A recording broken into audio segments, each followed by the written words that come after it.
I'm familiar with the rules of the Senate, and the Senate says that in proving facts, the rules of court apply in the suppletory character. I don't need to argue with you about Opo, that, Attorney. pero But you ang don't need sinasabi to, ko lang po- excuse me, sandali po. You don't need to tell the committee what the rules of the Senate Well, are. I'm just Please citing just po. answer our question. You don't My need to answer cite, po it's not is necessary. that document is only evidence of its existence. Pero para patunayan po yung katotohanan na nakalasaad sa dokumentong yan, dapat meron pong testigo na nakakita ng ginawa yung dokumentong yan, o di naman kaya testigo ng gumawa ng dokumentong yan, o di naman kaya yung testigo na pumirma ng dokumentong yan. Actually, Pag as wala I po said yan, earlier, hindi po siya po No, pwede. excuse Ma'am, me. excuse me No, kasi no, excuse me, Attorney Roque. I'm sorry, madam, but I am a Yes, it's all resource right. person invited. Yes, you are. I was Wait. asked Let me to finish. answer. Yes, you Hindi ko po already answered in maintindihan, excess. Kapag gusto niyo Sandali akong po. tumigil, papatigil niyo ako kapag ako nag-explain. Yes. I thought we were engaged in the Attorney. search for the truth. Oh, definitely we are. Attorney Roque, what I am Chair, saying, Ma- yes, Madam and Chair. Sherwin. Attorney Roque, please be reminded to respect the chairperson. I'm very respectful, Madam Chair. Paano respectful na nagsasalita siya, sinasabayan mo siya? I apologize, Senator Gatchalian. One more, I and apologize. I will cite you in contempt. And if you disrespect the chairperson, we'll be compelled to cite you in contempt. I understand and I apologize. Huwag mo naman Your Honor. sabayan siya, nagsasalita siya. Siya ang chairperson. Okay, Your Honor. I understand. I apologize. Para sa akin talaga, the best senator here in the Philippines right now is Senator Risa Ontiveros. Aside from her being very courageous and committed, she is also very passionate with what she is doing.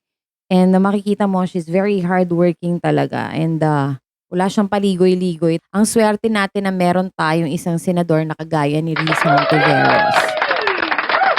At syempre, ang swerte ko din dahil kamakailan lamang share ko lang, no? Kamakailan lamang ay naimbitahan ako sa isang event ni Senator Risa wherein chosen people lang yung inimbitahan doon. But unfortunately, I wasn't able to come because I have kids to take care of. Hindi ako nakahanap ng babysitter that day. At ayun nga, nag-excuse na lang ako. Pero hopefully, on the next few events, makapunta na ako talaga. Kasi para naman makita ko yung aking favorite senator. So anyway, let's cut to the chase. At kanina nga ay naganap ang Senate hearing nitong si Roderick Paulate. At in-interrogate siya ng gusto ni Senator Risa Ontiveros together with Senator Win Gatchalian. At kanina nga ay nagkainitan dahil nga ito si Harry Roque halos ayaw pasingitin. Si Senator Risa Ontiveros ang daming kuda at nahalata mong aral na aral niya ang kanyang mga isasagot sa Senado. Syempre nga naman, bilang isang attorney din ito si Harry Roque, talagang inaral niya din kung paano yung pasikot-sikot niya kapag in-interrogate siya. We know that attorneys can handle those kinds of situation, di ba? Dahil anak din ako ng abogado. Alam ko yan pag nai-interrogate yung tatay ko ng nanay ko. No, ang galing-galing lumusot. Talaga na itatawid niya lahat.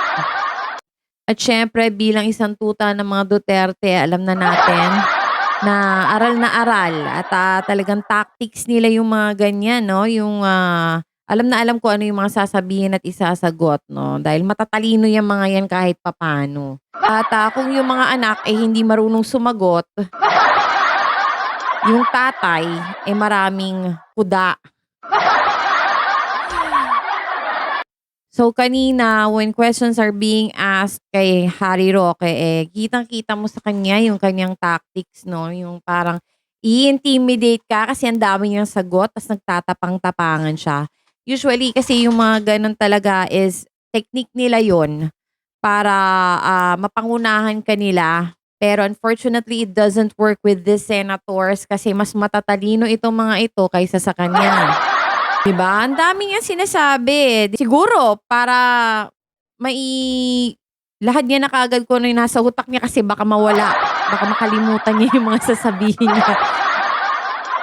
Pero I agree with Senator Win Gatchalian that he is being disrespectful. At ito nga talaga, kitang-kita sa ating mga senador na talagang gustong-gusto nilang tumbukin. Diba? Yung mga rason ni Harry Roque kasi ang dami-daming mga dapat talagang itanong sa kanya sa mga naging kontrobersiya nga nitong mga nakarang araw kagaya nga kahapon ay nag-trending, no? Although sa mga, it's all over the news, pero sa news ay hindi nila dineclare doon na kay Harry Roque yung bahay wherein na-discover sa Benguet, no? Na-discover doon ang dalawang bosses ng Pogo at itong dalawang Chinese nationals na ito ay walang maipakitang mga proper documents. Although yung isa ay may working visa, yung isa ay ni kahit ano walang na-present. So, ito daw ay kinukupkop ni Harry Roque. However, ang sinabi ni Harry ay hindi daw sa kanya yung bahay na yon, although meron daw siyang share. Share lang daw ang meron siya doon sa bahay na yon, but the entire property itself ay hindi talaga sa kanya. No, pero may mga nagsasabi na this is a spare house of Harry Roque na doon niya kinukupkop itong mga Chinese nationals na ito. Before pa that, talagang may accusations na kay Harry Roque na he is a protector of Pogo. Kasi nga dito sa Porac, Pampanga, dun sa Lucky ano yun? Lucky South 99. Lucky South 99. Nagtalong pa ako, di ba? Meron akong tanungan dito. Actually, may bumubulong sa akin. So, nung time na ni-raid itong Lucky South 99 na Pogo Hub sa Porac, Pampanga, ay na-discover doon ang maraming dokumento involving Harry Roque, like these bank accounts, at meron nga daw tong parang chart na merong signature ni Harry Roque at nandun yung pangalan niya na nakalagay Kinemerut. Ayan, papakita ko sa inyo. Nandiyan sa gilid. Yung tinutukoy ni Senator Rizon Tiveros kanina sa Senate, yan daw yun. No? At dahil nga dito sa mga dokumento na ito, bakit siya nasa loob ng Pogo Hub at ang pangalan ni Harry Roque ay nandoon? Ano ang connection niya? Siya nga ba ay protector ng Pogo? So itong chart na ito daw ay parang organizational chart na parang one of the requirements na sinubmit ng Lucky South 99 dito sa PAGCOR. So ano bang ginagawa ni Harry Roque dito? So inexplain niya na ang katungkulan lang daw niya doon is parang may involvement siya doon sa suppliers. However, kasalanan daw ito lahat ng Lucky South 99 dahil sila daw yung gumawa nung chart na iyon to be submitted to PAGCOR. So parang dinideny ni Harry Roque itong involvement niya talaga, no, solely dito sa Pogo. So parang ang sinasabi niya dito, wala siyang kinalaman doon sa organizational chart na yon kung bakit nandun yung pangalan niya. No, nakakabwisit lang dito is kitang-kita mo kung paano magtaray si Harry Roque dun sa Senado, kung paano siya magtaas ng kilay. 'Di ba? Parang ang taray-taray niya. Parang ayaw niyang natatanong. Kailangan nga yun. Para ma-clarify din once and for all kung ano yung involvement niya sa Pogo. Now, dumako tayo dito kay A.R. De La Sur ng executive assistant nito ni Harry Roque na nalink sa kanya, na boylet daw niya. Dami kasing mga katanungan pa rin, no? Parang kung sumagot kasi siya parang Alice Go din. Alam mo yun, yung parang hindi rin niya sinagot yung mga tanong.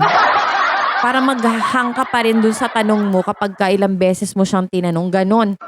So, eto na nga at sabi niya lang, naiimbitan lang daw sila doon sa Pogo Hub at hindi naman daw niya nalibot yung buong Pogo Hub. Hindi naman niya alam daw kung gaano kalaki ito. Pero ilang araw daw sila nagsistay doon sa Pogo Hub. At may particular room lang daw sila na pinag-i-stayan. So yun ang sinabi. Tapos tinatanong sila kung bakit sila napapag-stay doon. At bakit sila binibigyan ng ganoong perks. At hindi daw niya alam kung bakit, basta daw ganoon lang daw yung sistema. Pag hindi rin natin alam kung nagsasabi ba ng totoo to si ARO, talagang na-coach din siya ng mga sasabihin niya sa Senado. Thinking na parang every time na tanungin siya ay nag-iisip siya, no? Parang may nire-recall siya or something, no? Basta, I smell something fishy dito sa kay De La Serna, no, I think na talagang may kinukonceal din sila mga ibang detalye. However, etong si Attorney Harry Roque kasi, he is very confident with his answers to think na he's an attorney at talaga nagpa-public speak siya, no? At talagang alam natin na hasang-hasa itong si Attorney Roque. So we're looking forward, nakakabitin kasi kanina yung hearing eh. We're looking forward for the progression of this case, no? Abang tayo sa mga susunod pang Senate hearing. Thank you so much for joining me. I'll see you on my next vlog. Please don't forget to subscribe. Ta-ta!